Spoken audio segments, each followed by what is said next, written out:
மாநாட்டிலே நிறைவேற்றப்பட்ட தீர்மானங்களை நான் தங்கள் முன் சமர்ப்பிக்கின்றேன். கோவை, மேட்டுப்பாளையம், பொள்ளாச்சி, ஊட்டி, திருப்பூர் மற்றும் ஈரோடு பகுதியில் சிறு வியாபாரிகள், வர்த்தகர்கள், நிறைய தொழிலதிபர்கள் உள்ளனர். இவர்கள் தொழில் நிமித்தமாக தென் மாவட்டத்தில் செல்வதற்கு கோவையில் இருந்து தூத்துக்குடிக்கு விமான சர்வீஸ் விட வேண்டும். நம்பர் 1. அடுத்தபடியாக மேட்டுப்பாளையத்திலிருந்து தென் மாவட்டத்துக்கு செல்லக்கூடிய அந்த வாராந்திர ரயிலை தினசரி ரயிலாக இரவு நேரத்தில் விடுமாறு சம்மேளனத்தின் சார்பில் கேட்டுக்கொள்ளப்படுகிறார்கள். அடுத்து கோவையில் போக்குவரத்து நெரிசலுக்கு முற்றுப்புள்ளி வைத்து ரவுடிகளின் அட்டகாசத்தை அறவே ஒழித்த கோவை மாநகர காவல் ஆணையர் அவர்களுக்கு சம்மேளனத்தின் சார்பில் பாராட்டுகளை தெரிவித்துக் கொள்கிறார்கள். அடுத்து கோவை மாவட்டம் முழுவதும் தமிழக வியாபாரிகள் சம்மேளனம் சார்பில் 10,000 மரக்கன்றுகள் நடுவதற்கு முடிவு செய்யப்பட்டுள்ளது. மேலும் அடுத்தபடியாக 4வது தீர்மானம், கோவை மாநகராட்சி அரசு கட்டிடங்கள், வணிக வளாகங்களில் சிறு குறு வியாபாரிகளுக்கு முன்னுரிமை வழங்க வேண்டும். தமிழக அரசால் தடை செய்யப்பட்ட குட்கா, புகையிலை பொருட்கள் சோதனை என்ற முறையில் சில அதிகாரிகள் கடைக்குள் புகுந்து பெண்களையும் வியாபார பிரமுகர்களையும் ஒருமையில் பேசி வருகிறார்கள். இது தவிர்க்கப்பட வேண்டும். தமிழக அரசால் தடை செய்யப்பட்ட ஒருமுறை பயன்படுத்தப்படும் ஹேரி பேக்களை தடை செய்ததற்கு வரவேற்கிறோம். இருப்பினும் அண்டைய மாநிலங்களில் இருந்து தயார் செய்தும் நிறுவனங்களை கண்டித்து அரசு நடவடிக்கை எடுக்க தெரிவிக்க வேண்டும். ஒட்டுமொத்த இந்தியாவிலே இதை தடை செய்ய கோரி சம்மேளனம் சார்பில் கேட்டுக்கொள்கிறோம். ஆன்லைன் வர்த்தகம் மூலம் சிறு வியாபாரிகள் பெரிதும் பாதிக்கப்படுகிறார்கள். அதை தடை செய்ய வேண்டும்.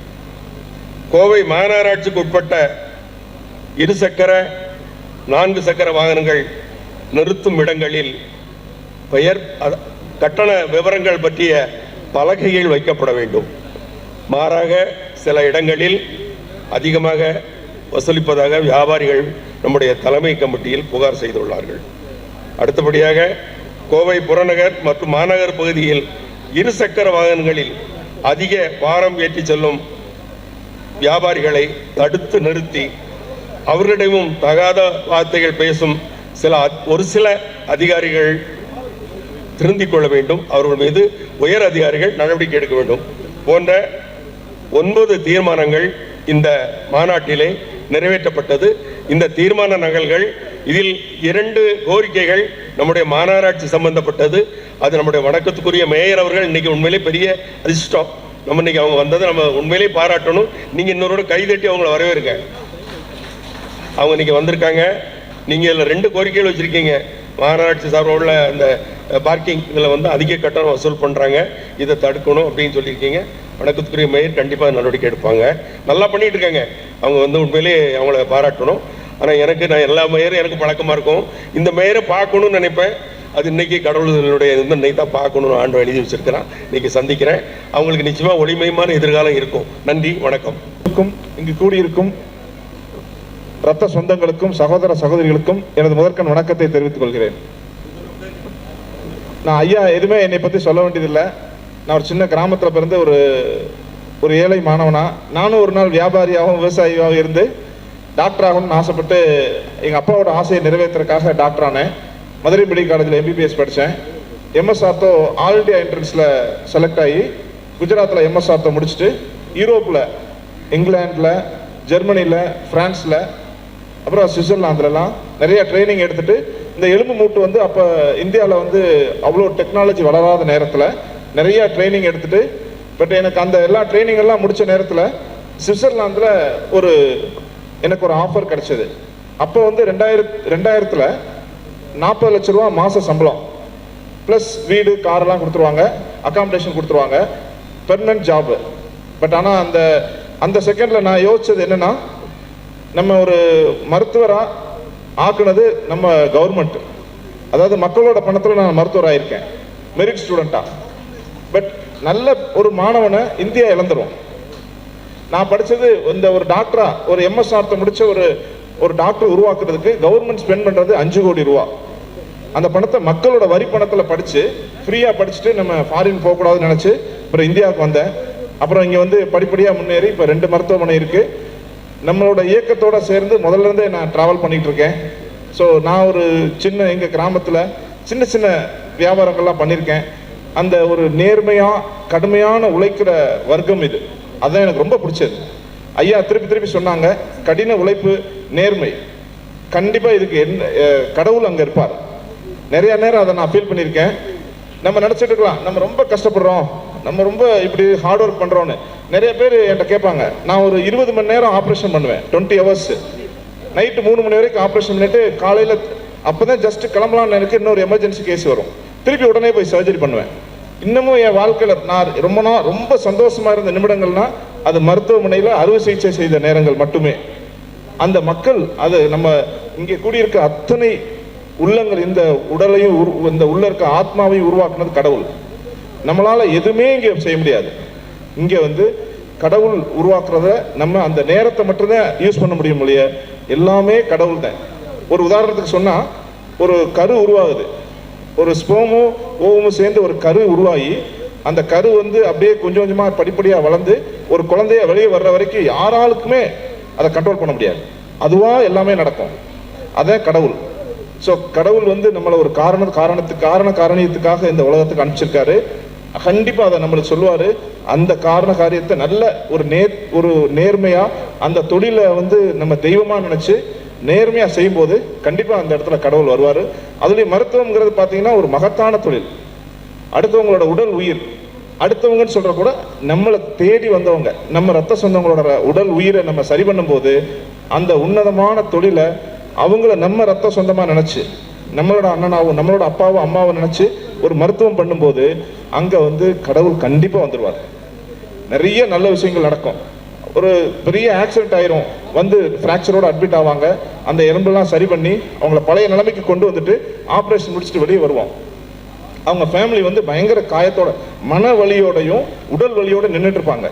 அவங்களுக்கு வெளியில் வந்து அவங்கள பார்த்துட்டு எல்லாமே நல்லாயிடுச்சு, இன்னுமே எந்த பயமும் வேண்டாம், திருப்பி பழைய மாதிரி ஆயிடுவாருன்னு சொல்லும்போது அவங்கள்ட்ட இருக்கக்கூடிய சந்தோஷம் இருக்கு இல்லையா, அந்த சந்தோஷத்துக்கு ஈடு இணையே கிடையாது. அவங்களுக்கு இருக்கக்கூடிய உடல் வலியும் மன வலியும் சரி பண்ணுற மாதிரி அவங்கள அந்த கஷ்டத்துலேருந்து நம்ம கை கொடுத்து தூக்கி அவங்கள நார்மல் ஆக்குறோம் இல்லையா, அந்த நிமிஷத்துக்கு மேலே ஒரு சந்தோஷமே இந்த உலகத்தில் எதுவுமே கிடையாது. ஸோ கடவுள் உருவாக்குன உடல் உயிரையும் சரி பண்ணக்கூடிய மருத்துவங்கிறது ரொம்ப உன்னதமானது. அந்த மருத்துவத்தை வந்து ஒரு கடவுள் சார்ந்த தொழிலாக தான் இன்னமும் நம்ம இந்தியாவில் பார்த்துக்கிட்டு இருக்கோம். ஸோ நான் ஒரு டாக்டராகி இங்கே கோயம்புத்தூருக்கு வந்து 2 ஹாஸ்பிட்டல் ஆரம்பித்து நடத்திக்கிட்டு இருக்கும்போது நம்ம சங்கத்தை பற்றி கேள்விப்பட்டேன். ஐயா கருணாகரன் ஐயா வந்து வாழ்க்கையில் மறக்கவே முடியாது. நான் வந்து தென் மாவட்டத்தில் பிறந்து இங்கே வந்திருக்கப்ப இங்கே இருக்கலாமா வேண்டாமான்னு நான் யோசிச்சுட்டு இருக்கேன், ஹாஸ்பிட்டல் ஆரம்பிக்கலாமா வேண்டாமான்னு. அப்போ வந்து இங்கே ஹாஸ்பிட்டல் ஆரம்பிக்கிற தருணத்தில் போய் ஐயாவை நான் பார்த்தேன்.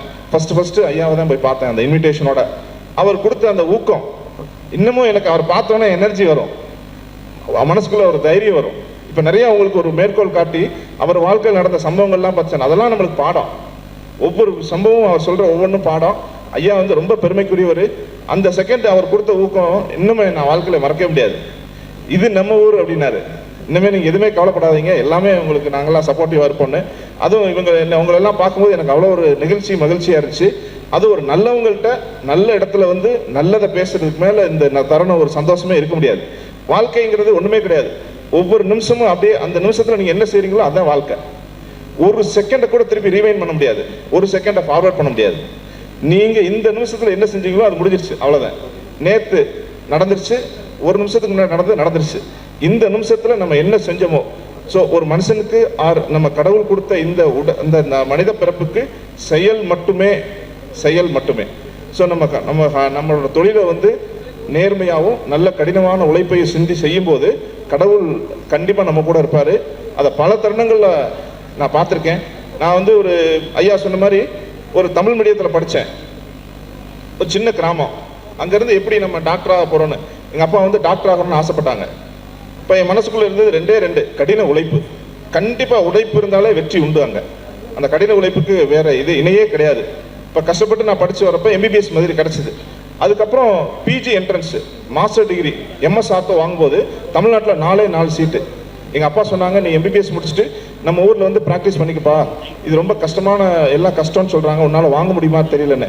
100% வாங்கிடுவேன்ப்பான்னு சொல்லி நான் தைரியமாக போய் அந்த எக்ஸாமுக்கு வந்து மேக்ஸிமம் என்னோட எஃபர்ட் போட்டு என்னோட நான் வணங்குற தெய்வத்திட்ட போய் சொல்லி, எல்லாருக்கும் ஒரு கடவுள் இருப்பாங்க, ஆனால் எல்லா கடவுளும் ஒரே கடவுள் தான்.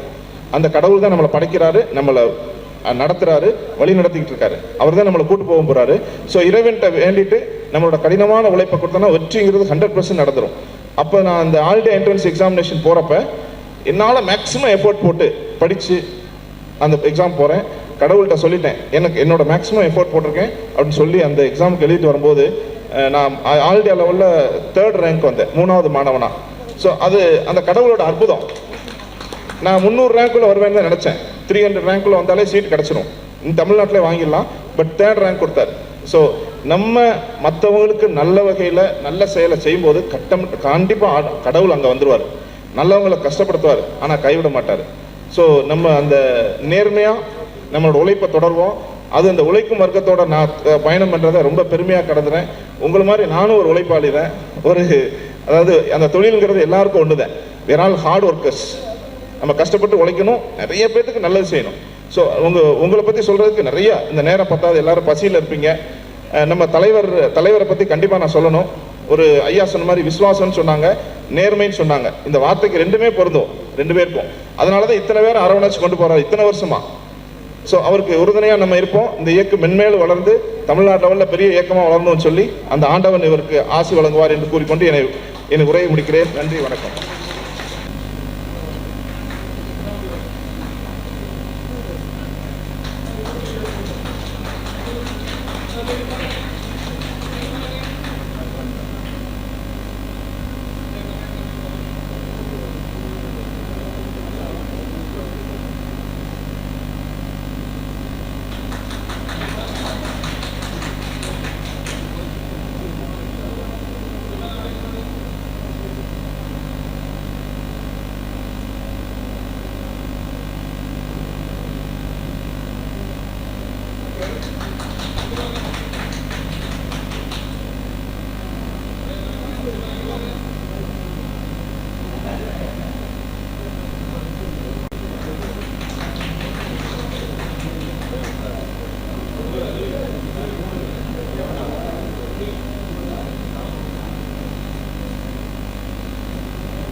அவருடைய இறுதி அத்தியாயத்துக்கு வந்துவிட்டோம். அடுத்தபடியாக நம்முடைய அழைப்புக்கு ஏற்க இங்கே வருகை புரிந்துள்ள கோவை தொழிலதிபர், அவரை கல்வி தந்தை என்று கூறுவார்கள். நிறைய கல்வியாளர்களுக்கு உங்களுக்கெல்லாம் உதவி பண்ணியிருக்காரு. அவர் பெயர் மிஸ்டர் கருணாமூர்த்தி. அவர்களுக்கு நம்முடைய தலைமை தலைவர் முருகன் அவர்கள் சால்வை அணிவித்து பாராட்டுவார்கள். அடுத்தபடியாக ராஜ்குமார் அவர்களுக்கு நம்முடைய தலைமை தலைவர் முருகன் அவர்கள் சால்வை அணிவித்து பாராட்டுவார்கள்.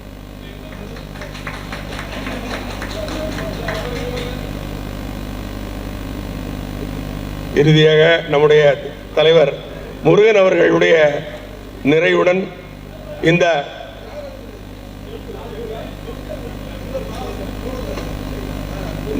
நிறைவு உரையாக நம்முடைய தலைமை தலைவர் இப்படிப்பட்ட ஒரு அழகான ஒரு இடத்துல எஸ்என்ஆர் கலையரங்கம், கிட்டத்தட்ட இதெல்லாம் ஒரு 4-5-6 லட்சம் ரூபா வாடகை இருக்கும். அந்த இடத்துல ஒரு குழு ஒரு அரங்கத்தில் நீங்கள் ஒரு 10,000 பேர் வந்திருப்பீங்க. அந்த அளவுக்கு மிகப்பெரிய கூட்டத்தை கூட்டி ஒரு சாதனை படைத்த நம்முடைய தலைமை தலைவர் முருகன், பொதுச் செயலாளர் உதயகுமார், அன்பு தம்பி பெனிஸ் உள்ளிட்ட அனைத்து தலைமை நிர்வாகிகள், கிளை நிர்வாகிகள் அவர்களுக்கு என்னுடைய நெஞ்சார்ந்த பாராட்டுகளையும் நன்றியையும் தெரிவித்துக் கொள்கின்றேன். அடுத்தபடியாக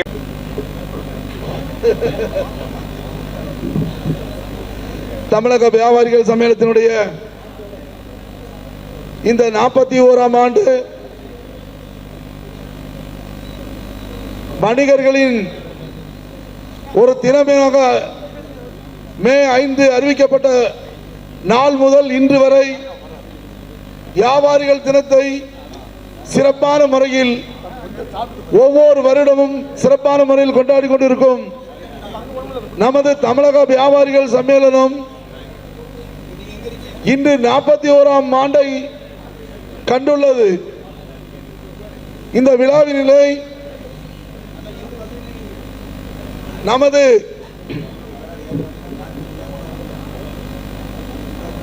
சிறப்பு அழைப்பாளர்கள் மதிப்புக்குரிய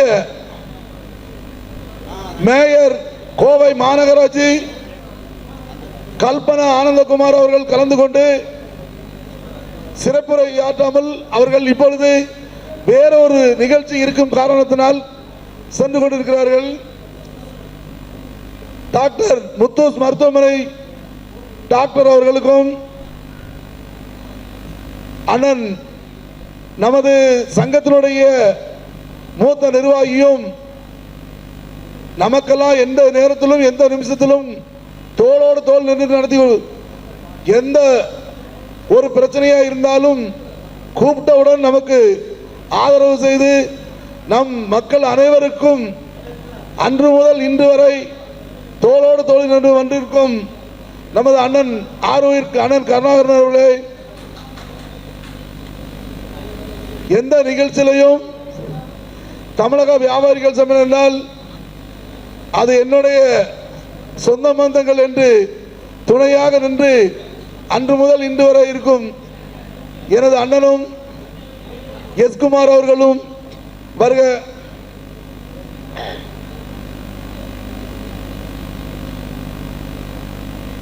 ராஜகுமார் அவர்களே, கடைவீதி கிளையினுடைய தலைவரும் இந்த சங்கத்துக்கு அன்று முதல் இன்று வரை எத்தனையோ சங்கங்கள் வந்தாலும் தமிழக வியாபாரிகள் சம்மேளனத்தோடு தான் நான் நின்று அந்த சம்மேளனத்தை எந்த ஒரு சூழ்நிலையும் நலியோட விட மாட்டேன் என்று எங்களுக்கு தோளுக்கு தோளாக துணைக்கு துணையாக இருக்கும் கடைவீதியுடைய கிளையினுடைய தலைவர் அண்ணன் கேஎல் மணி அவர்களே, முன்னாள் பொதுச்செயலாளர் ஜெயராமன் அவர்களே, ராசிங் அவர்களே, தலைமை கமிட்டியினுடைய நிர்வாகிகள் சில்வை முத்துக்குமார் அவர்களே, பூர்ணம் சந்திரன் அவர்களே, சேக்கப் அவர்களே, டிசி தேவராஜ் அவர்களே, சத்திவேல் அவர்களே, சாகுல் அமீத் அவர்களே,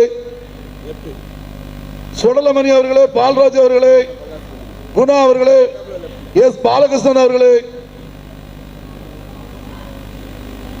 அனைத்து கிளையினுடைய தலைவர்களே, செயலாளர்களே, பொருளாளர்களே, துணை தலைவர்களே, துணை செயலாளர்களே, இதற்கெல்லாம் மேலே இந்த சம்மேளனம் வளர வேண்டும் என்று மாதந்தோறும் சந்தா வழங்கிக் கொண்டு சம்மேளனத்தினுடைய பெயரை உறுதியாக வைத்துக் கொண்டிருக்கும் சம்மேளனத்தினுடைய கடகோடி தொண்டர் அனைவருக்கும் தலைமை கமிட்டி சார்பாக முதல் கண் நன்றியை தெரிவித்துக் கொண்டு இந்த விழாவினிலே இதற்கு முன்னால் பேசிய ஒவ்வொருத்தரும் ஒவ்வொரு அறிவுரைகளை உங்களுக்கு சொல்லியிருக்கிறார்கள். அவர்களுடைய அறிவுரைப்படி மீண்டும் இந்த சம்மேளனம் எப்பொழுதும் ஆலமரமாக இருக்கக்கூடிய ஒரு சம்மேளனம் இன்னும் வரும் காலங்களில் நமக்கு மேல நம்ம சன்னதிகளும் இந்த சம்மேளனத்தை திறனுடனே நடத்த வேண்டும் என்று கூறிக்கொண்டு விடைபெறுகிறேன். நன்றி, வணக்கம்.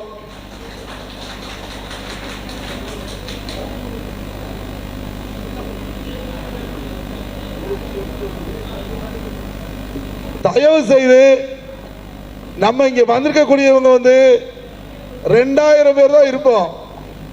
ஆனா நம்மகிட்ட உணவு 3000 பேருக்கு இருக்கு.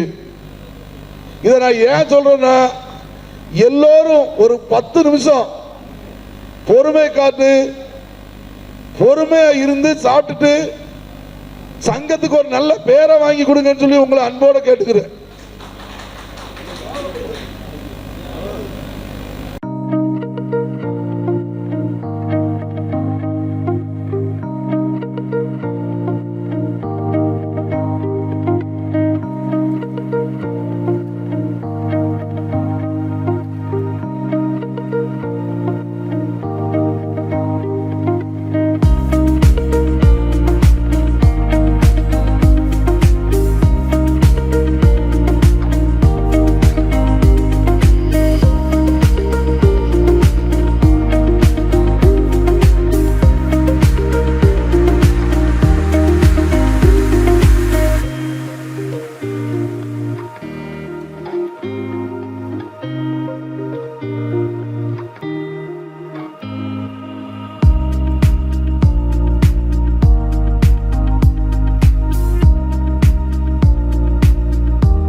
இந்த தமிழக வியாபாரிகள் சம்மேளனம் கோவையிலே 1982ஆம் ஆண்டு பெரியநாயக்கன்பாளையத்தில் சேவா ரத்னா எம்ஆர் முருகன் அவர்களுடைய தலைமையில் தொடங்கப்பட்டது.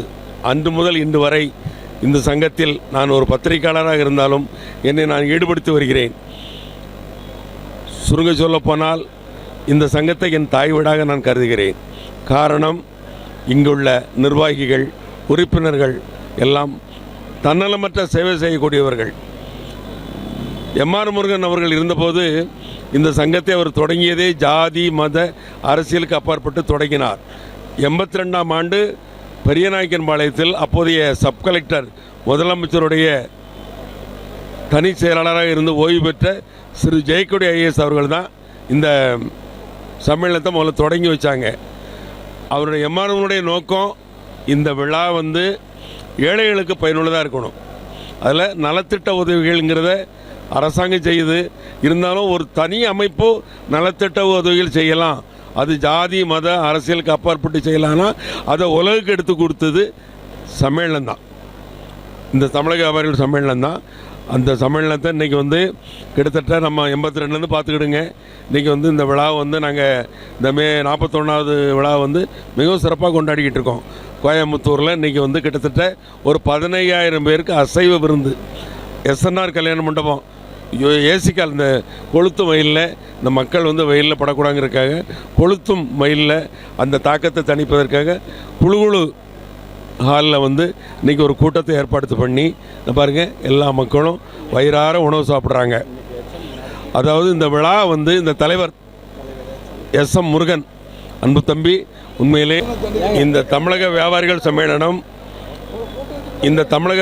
சம்மேளனம் கோவையிலே 1982ஆம் ஆண்டு பெரியநாயக்கன்பாளையத்தில் சேவா ரத்னா எம்ஆர் முருகன் அவர்களுடைய தலைமையில் தொடங்கப்பட்டது. அன்று முதல் இன்று வரை இந்த சங்கத்தில் நான் ஒரு பத்திரிகையாளராக இருந்தாலும் என்னை நான் ஈடுபடுத்தி வருகிறேன். சுருங்க சொல்லப்போனால் இந்த சங்கத்தை என் தாய் வீடாக நான் கருதுகிறேன். காரணம், இங்குள்ள நிர்வாகிகள், உறுப்பினர்கள் எல்லாம் தன்னலமற்ற சேவை செய்யக்கூடியவர்கள். எம்ஆர் முருகன் அவர்கள் இருந்தபோது இந்த சங்கத்தை அவர் தொடங்கியதே ஜாதி மத அரசியலுக்கு அப்பாற்பட்டு தொடங்கினார். 82ஆம் ஆண்டு பெரியநாயக்கன்பாளையத்தில் அப்போதைய சப் கலெக்டர் முதலமைச்சருடைய தனி செயலாளராக இருந்து ஓய்வு பெற்ற திரு ஜெயக்கொடி ஐஏஎஸ் அவர்கள் தான் இந்த சம்மேளனத்தை முதல்ல தொடங்கி வச்சாங்க. அவருடைய எம்ஆர்னுடைய நோக்கம் இந்த விழா ஏழைகளுக்கு பயனுள்ளதாக இருக்கணும். அதில் நலத்திட்ட உதவிகள்ங்கிறத அரசாங்கம் செய்யுது. இருந்தாலும் ஒரு தனி அமைப்பு நலத்திட்ட உதவிகள் செய்யலாம், அது ஜாதி மத அரசியலுக்கு அப்பாற்பட்டு செய்யலாம்னா அதை உலகுக்கு எடுத்து கொடுத்தது சம்மேளனம் தான், இந்த தமிழக வியாபாரிகள் சம்மேளனம் தான். அந்த சம்மேளனத்தை இன்றைக்கி கிட்டத்தட்ட நம்ம 82லேருந்து பார்த்துக்கிடுங்க. இன்றைக்கி இந்த விழா நாங்கள் இந்த மே 41வது விழா மிகவும் சிறப்பாக கொண்டாடிக்கிட்டு இருக்கோம். தமிழக அரசியல் சம்மேளனத்தின் மாபெரும் மாநாடு மிக சிறப்பாக எங்கள் சம்மேளனம் சார்பாக நடைபெற்று கொண்டிருக்கிறது. இதில் ஏழை மக்களுக்காக நலத்திட்டம், தையல் மிஷின் மற்றும் ஏராளமான பரிசு பொருட்கள் வழங்கப்பட்டுள்ளது. 10,000 பேர் அமர்ந்து சாப்பிடக்கூடிய அசைவ விருந்தை இன்று வழங்கியுள்ளோம். இந்த ஆண்டை விட அடுத்த ஆண்டு இன்னும் இதை விட அதிகமாக நலத்திட்டம் வழங்கி நாங்கள் எங்களுடைய நாட்டை பேணுங்கிற மாதிரியே மரக்கன்றுகள் நடவும் திட்டமிட்டுள்ளோம். 10,000 மரக்கன்றுகள் நட இந்த ஆண்டு திட்டமிட்டுள்ளோம். அதை வருகிற ஆண்டுக்குள் இந்த 10,000 மரக்கன்று நட்டு வியாபாரிகளுக்கு பலனளிக்குமாறு செய்வோம் என்பதை உறுதி கூறி விடைபெறுகிறேன். நன்றி, வணக்கம். வணக்கம். கோவையிலிருந்து தமிழக வியாபாரிகள் சம்மேளன மாவட்ட தலைவர் பி. முருகன் பேசுகிறேன். இன்று தமிழகம் எங்கும், இந்தியா எங்கும் வணிகர் தினம் என்ற ஒரு நல்நாளை நாடெங்கிலும் கொண்டாடி கொண்டிருக்கும் அதே சமயம் கோவையிலே தமிழக வியாபாரிகள் சம்மேளனம் மூலியமாக நாங்கள் மிக சிறப்பான ஏற்பாடுகளை செய்து அந்த மாநாட்டை சிறப்பித்து பிரம்மாண்டமாக நடத்தி கொண்டிருக்கிறோம். இந்த மாநாட்டிலே முக்கிய பிரமுகர்கள், மதிப்புக்குரிய கோவை மாநகராட்சி மேயர் அவர்கள், டாக்டர் முத்துசு, இன்னும் பிரபல முத்துசரவணன், பிரபலமான தொழிலதிபர்கள், எங்களுடைய சங்கத்தினுடைய அனைத்து கிளையுடைய நிர்வாகிகள், தலைமை கமிட்டியினுடைய நிர்வாகிகள் அனைவரும் கலந்து கொண்டு பொதுமக்களுக்கு இன்று சுமார் ஒரு 10 லட்சத்துக்கு மதிப்பான நலத்திட்டங்களை செய்து ஏழை எளிய பெண்மணிகளுக்கு தையல் மிஷின் கொடுத்துருக்கிறோம். அதே சமயம் எங்களுடைய இயக்கத்தின் சுமார் 10,000 பேர் வந்து இன்றைக்கி வந்து ஒரு மிகப்பெரிய ஏசி மண்டபத்தில் நல்ல முறைக்கு நாங்கள் வந்து அசைவ விருது கொடுத்து அவர்களை கவனித்து சிறப்பான முறையில் இந்த தமிழக வியாபாரிகள் சம்மேளனம் எல்லா ஏற்பாடுகளும் செய்து கொண்டு இருக்கிறது என்பதை உங்களுக்கு தெளிவாக தெரிவித்துக் கொள்கிறோம்.